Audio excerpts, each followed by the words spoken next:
Студен бранд проследен со врнежи од дожд го погоди Балканот.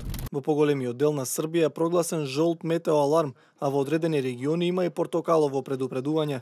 Тоа значи дека се прогнозираат опасни временски појави со интензитет кој може да биде опасен по луѓето и да предизвика материјална штета.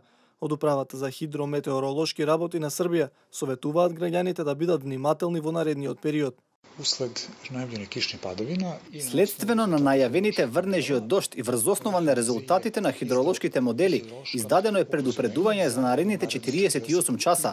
На подрачјето на западна, југозападна, централна и источна Србија ќе имаме умерено до високо ниво на пораст на водостојот, со можност за достигнување на границата за редовна одбрана од поплава, а на дел од реките можни се и мали локални изливања. На одредени места се очекува да наврне до 50 мм дожд, а подобрување на ситуацијата е најавено од четврток.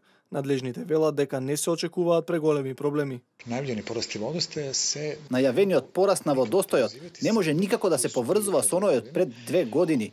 Сега ќе имаме умерен пораст на водостојот и не се очекуваат катастрофални размери на овие појави.